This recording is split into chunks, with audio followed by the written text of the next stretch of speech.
মন যখন শান্ত হয় না, দুঃখকে শক্তিতে বদলে দাও। আসসালামু আলাইকুম, আমি এম রফিক, অস্ট্রেলিয়ার অ্যাডিলেড শহর থেকে বলছি। মন কি কখনো এমন হয়েছে, বাইরে চুপচাপ কিন্তু ভেতরে ঝড়? চিন্তা থামে না, বুক ভারী হয়ে আসে। হঠাৎ পুরনো স্মৃতি, পুরনো ব্যথা এসে মনকে নাড়া দেয়। আজ একটু থামো, শ্বাস নাও। আমরা মনটাকে শান্ত করতে শিখব। সব লড়াই বাইরে হয় না, বড় লড়াইটা হয় ভেতরে, নিজের সাথে। লাগে কেউ আমার ব্যথা বোঝে না, সবাই বলে শক্ত হও, কিন্তু কেউ জিজ্ঞেস করে না তুমি কতদিন ধরে ভেঙে ভেঙে শক্ত হচ্ছ। তুমি দুর্বল নও, তুমি লড়াই করছো প্রতিদিন, প্রতি রাত।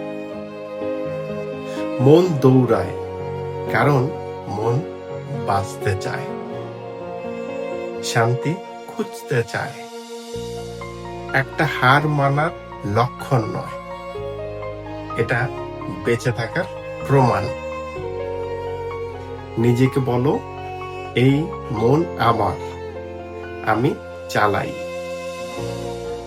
ভয় বললে তুমি পারবে না, উত্তর দাও, দেখো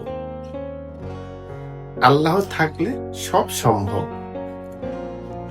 অতীত বললে তোমার ভুল আছে, বলো ভুল থেকে মানুষ বেড়ে ওঠে, আমি শিখছি।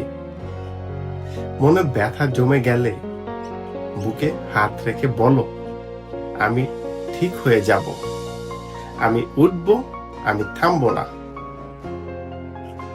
যা যায় তার জায়গায় ভালো কিছু আসে। রাত গভীর হলে ফজর কাছেই থাকে, অন্ধকার ভেদ করে আলো জন্মে। তাই আজ তুমি আবার শুরু করো, নতুন শ্বাস, নতুন আশা, নতুন তুমি। আল্লাহ তোমার সাথেই আছেন, তুমি পারবে। একদিন এই ব্যথাই হবে তোমার শক্তির গল্প। যদি ভালো লাগে